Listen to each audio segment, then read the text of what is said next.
Assalamualaikum warahmatullahi wabarakatuh, Ibu. Sebelumnya izinkan kami memperkenalkan diri terlebih dahulu. Nama saya Devi Nurhazan. Perkenalkan, nama saya Muhammad Ajat Kurniawan. Nama saya Muhammad Yanto. Nama saya David Ibrahim. Nama saya Muhammad Putra. Nah, Ibu, kami dari Politeknik Ibu Subang. Perkenalkan kami di sini, kami ingin mewawancara Ibu bagaimana sih cara membuat tahu dari awal gitu sampai akhir, sampai ke bahan-bahannya aja gitu. Sebelum kita wawancara, kalau boleh tahu, kita mau wawancara sama Ibu siapa nih? Ibu Tini. Oke. Ibu Tini ya. Ibu sekarang umurnya berapa dan untuk di pabrik tahu ini Ibu sebagai apa? Saya sebenarnya umurnya 54, sekarang 54, kelahiran tahun 1991. Ibu sekarang sebagai ibu rumah tangga, tapi turun jualan makan sama suami. Jadi kalau suami dari sore sampai jam 12, ibu dan jam 1 pagi. Oh gitu. Soalnya kalau pasokan perjalanan itu jualan makan. Pas siang dari badan sini sampai Pagi aja. Sebelumnya untuk di pabrik tahu ini ada nama tersendiri atau nggak ada ya? Atau pabrik tahu kopi aja ya? Kopi ya? Di pabrik tahu. Untuk jenjang pendidikan ibu sendiri SMA, kemudian itu dari pendidikan, kemudian untuk alat dan bahan itu sendiri dari proses pembuatan tahu itu sendiri apa aja? pertama Yang bahan.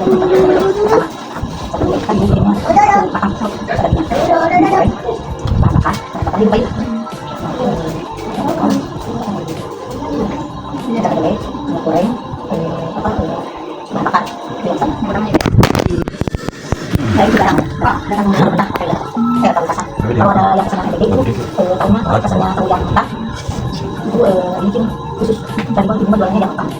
Kalau ini kan ada sekarang makan yang gede ya, yang jualnya itu dari apa yang suka pesan gitu yang beda pakai aja mentah. Jadi itu bikin tahu mentah dan itu sebenarnya jualan di tahu mentah itu masih tahu makan juga kan pakai kan rata-rata yang pasti perubahan kalah ada di mana ya ada kabarnya ada penjualannya ada penjualan ada pencetakan ada blower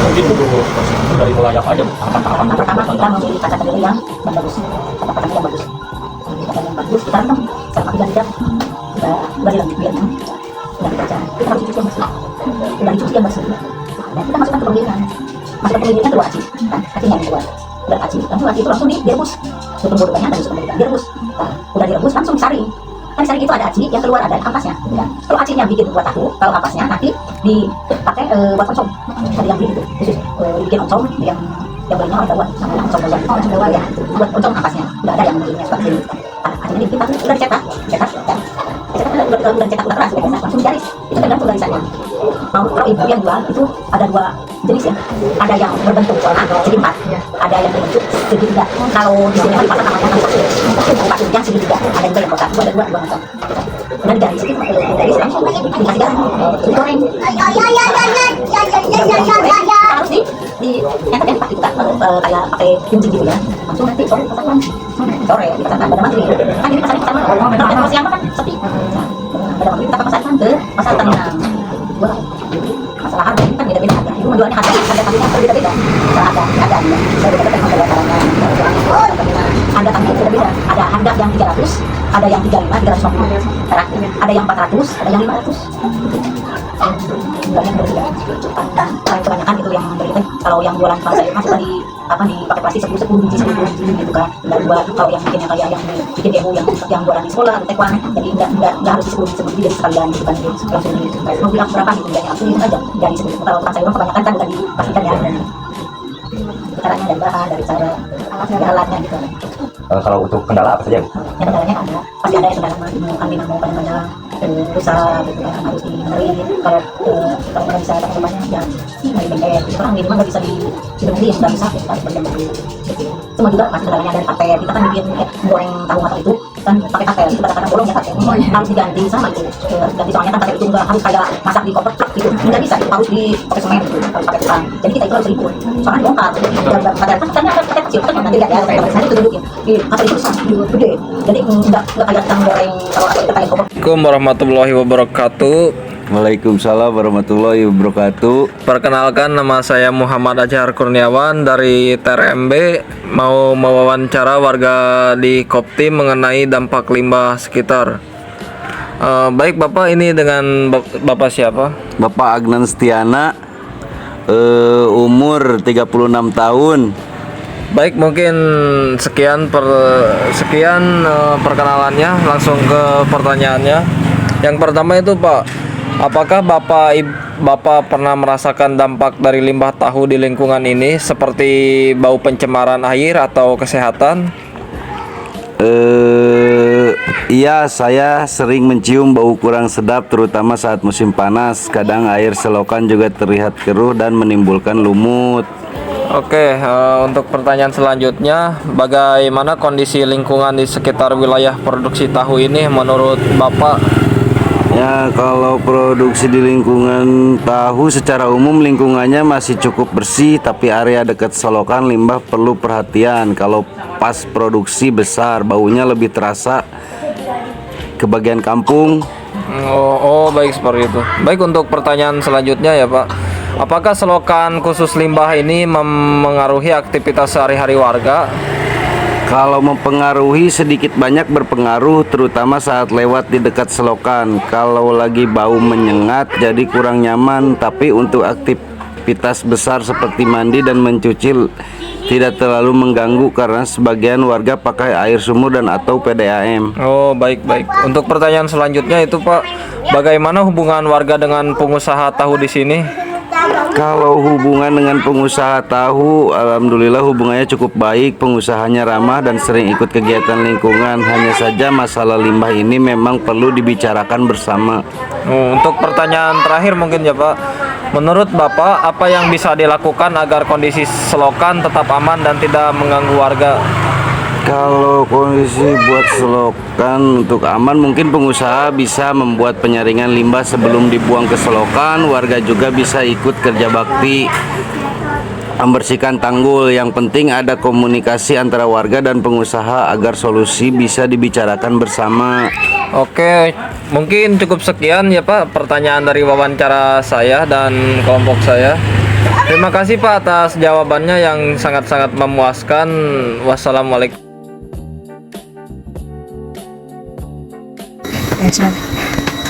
Assalamualaikum warahmatullahi wabarakatuh, Ibu. Perkenalkan Ibu, nama saya Gifran Raza dari Politeknik Negeri Subang. Kedatangan Gifran di sini mau wawancara Ibu mengenai bagaimana sih cara memproduksi tahu dari tahunya sampai ke limbah-limbahnya juga, Ibu. Oke, sebelumnya kalau boleh tahu Gifran ini wawancara sama Ibu siapa nih? Bu Titi Haryanti. Ibu Titi Haryanti. Oke. Untuk umur dan di pabrik ini Ibu tuh sebagai apa? Ibu sebagai ibu rumah tangga. Tapi udah lama itu pabrik tahunya dari tahun 87. Oh, di tahun 87. Oke. Udah 38 tahun. 38 tahun. Kalau untuk Ibu sendiri umurnya berapa nih sekarang? Sekarang ibu 63. Oh, Ibu 63 tahun. Ya, oke. Sekarang langsung lanjut ke pertanyaannya aja ya, Bu. Nah, untuk membuat tahu ini apa aja sih, Bu, alat dan bahan gitu yang diperlukan? Biasa, kedelai, bahan-bahannya, minyak goreng sama garam gitu. Alat-alatnya biasa komplit alat-alatnya. Kayak bikin tahu. Kayak wajan Ya, gitu ya, komplit aja gitu. Oke. Terus juga nih, cara membuat tahunya di pabrik itu seperti apa, Ibu? Yang mula-mula direndam dulu ayamnya. Lalu kalau udah itu digiling. Kalau udah digiling langsung direbus. Kalau udah direbus langsung disaring. Kalau udah disaring langsung dicicip. Udah jadi tahu gitu. Oke. Nah, kalau Ibu itu jualannya tahu mentah atau tahu matang ya, Bu? Tahu matang sama tahu mentah. Jadi kalau misalnya mau request tahu mentah bisa, tahu matang juga bisa ya? Aku kalau tahu mentah namanya tahu jan. namanya tahu jan. Sama tahu umi ya. Itu buat yang mentah ya? Ya. Nah, selama Ibu memproduksi tahu, ada nggak sih, Bu, kayak kendala-kendalanya gitu, Bu? Ya, biasa kendalanya mah itu kedelai sama ini sama kayu bakar. Paling suka basah gitu ya, jadi nggak bisa dipakai. Nggak bisa dipakai jadi jarang gitu kayunya. Jadi jarang. Udah pada yang makanya banyak gitu. Ya pabrik tahu. Pasti kayak gitu ya, Bu, ya, kendalanya. Nah, kan ketika Ibu setelah memproduksi tahu kan ada limbahnya tuh, Bu. Nah, limbahnya itu dibuang kemana nih, Bu? Ada itunya. Kalau dulu kan dibikin gas. Oh, dibikin biogas ya. Dibikin biogas waktu masih ada itu apa lipi. Dipakai percobaan di belakang ada itunya. Alatnya Ya, gitu. ada alatnya, tapi itunya bocor, tabungnya bocor, nggak dipakai lagi. Tadinya dipisah limbah-limbah air biasa gitu. Berapa tahun dulu teh, dah waktu ada lipi di sini. Sekarang kan lipinya udah nggak itu lagi. Di sini udah pindah kemana lipi? Lipi itu orang, Bu? Apa? Bukan itu kantor lipi. Orang kantor lipi itu. Ya, kantor lipi. Sekarang mah udah nggak tahu ketuanya udah diganti. Waktu dulu kan ibu ada bantuan dari lipi, bikin biogas itu pabrik direhab. Direhab oleh lipi. Lipi itu. Ya. Berarti untuk sekarang dibuang ke Ya, paling nggak air ini, selokan. selokan khususnya gitu ya? Kalau dulu mah dipisah, tapi sekarang langsung ke selokan besar. Langsung ada itu. Selokan. Nah, pernah nggak sih, Bu, kayak misalkan ada warga gitu yang ngeluh karena misalkan limbahnya jadi bau atau kayak gimana, pernah nggak? Nah, kalau di sini mah kan di komplek. Kalau nggak mau bau jangan diam di sini. Oh iya. Kan ini kan di komplek, tahu tempe pasti limbahnya bau. Emang ini berarti khusus Khusus tahu tempe, koperasi tahu tempe. Kalau itu singkatan ya. Oh, jadi Koperasi tahu tempe. Koperasi itu singkatan. Berarti Koperasi tahu tempe. kopi gitu ya? Singkatan kopi. Kopi gitu ya, Bu. Berarti emang ini mah khusus, jadi kayak Khusus rumahan buat ini tahu tempe gitu. tempe di sini. Oke. Kalau nggak mau bau ya jangan di sini. Ada aku udah banyak rumahan tahu tempe ini ada hampir 80 rumah. Oh, jadi ada Banyak, berapa? banyak ini tahu tempe banyak. Berarti di sini tuh emang semuanya memproduksi atau ada yang cuma tinggal aja, Bu? Enggak yang produksi banyak, yang tinggal aja ada. Oh, tinggal doang juga ada di sini. Ada kontrakan kan banyak ada orang itu anak sekolah yang punya kontrakan. Banyak nih sini mah. Kalau dulu kan banyak pabrik tahu teh di sini di pinggiran semua. Tapi sekarang udah ada yang pada bangkrut. Jadi pada ini ya Bu ya. Ada yang pada bangkrut waktu moneter, waktu kacang mahal. Iya, lagi pernah ya katanya Bu. Belum nikah, tapi emang enggak. Cuma Dari stay ya Bu ya. dari tahun 87 Ibu pabrik udah 38 tahun. Enggak, kamu itu enggak kan kamu luar. Kacang aja di kecil. Nggak sini ya Bu ya. Agak dinaikin. Ada aja ya Bu ya. Kalau orang lain mah enggak, udah itu enggak bisa itu. Kalau kesini mah dulu ada yang itu ngontrol dari RTCI, dari SCTV. Oh iya Bu. Punya di sini di belakang di apa di film gitu. Di shoot ya Bu ya. Samping sana. Ada ke sini dulu satu bus dari Jakarta. Waktu tahun berapa tuh udah lama, udah puluhan tahun. Oh, udah lama. Waktu kacang itu moneter waktu mahal kacang.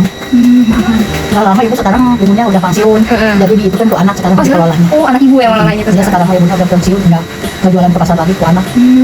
Udah 38 tahun udah capek neng. Iya, Ibu. Ibu sih. Sekarang mah ada anak yang perempuan yang di sini. Oh, jadi itu yang Yang ngelolanya sama adik-adiknya gitu. Ini juga pabrik tahu mentah. yang di Putra sekolah. ibu ya. Oh itu sama satu Iya, Ibu berarti. Putra ibu itu beda lagi dengan tahu umi. Kalau ini mah kaujan. Oh jadi kasih cowoknya lah ibaratnya itu ceweknya gitu. Itu kan ada di pasar terminal. Ada itu yang itu tahu kaujan itu ada. Iya.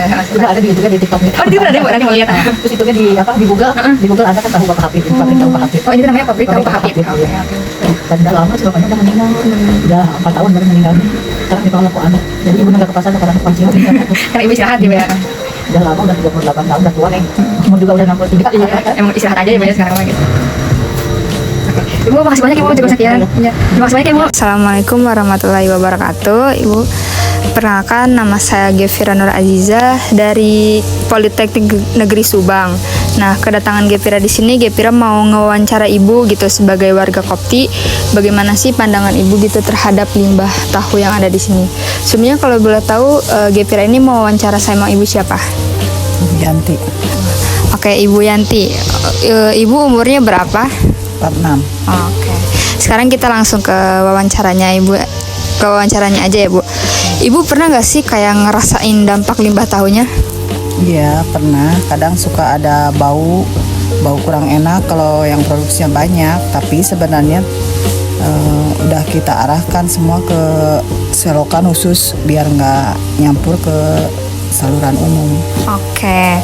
Terus yang kedua, gimana kondisi lingkungan sekitar pabrik? Kalau menurut saya sih masih aman. Soalnya limbahnya udah punya jalur sendiri, cuma ya kalau pas rame-rame produksi baunya suka lebih kecium dikit, tapi kita usahain tetap bersih kok. Oke. Untuk yang ketiga, selokan limbahnya ngaruh ke warga gak sih Bu? Sejauh yang saya tahu nggak terlalu ngaruh ya, soalnya kan udah ada saluran khususnya, tapi saya ngerti juga kadang bau bisa nyampe ke warga, apalagi kalau debit limbah lagi banyak. Kita sih terbuka kalau ada yang warga yang ngasih masukan. Oke. Hubungan warga sama pengusaha tahu itu gimana Ibu? Alhamdulillah baik-baik saja. Kalau ada apa-apa biasanya warga ngomong langsung dan kita coba beresin barang-barang kita juga, menyesuaikan biar nggak ganggu lingkungan. Oke, yang terakhir nih, apa yang bisa dilakukan biar selokan itu tetap aman nih Bu sama pabrik tahunya? Rajin bersihin selokan, pastikan alirannya nggak mampet. Kalau bisa ada pengolahan awal limbah. Sama komunikasi terus sama warga biar kalau ada yang ganggu bisa cepat diatasi. Oke, Ibu terima kasih banyak ya.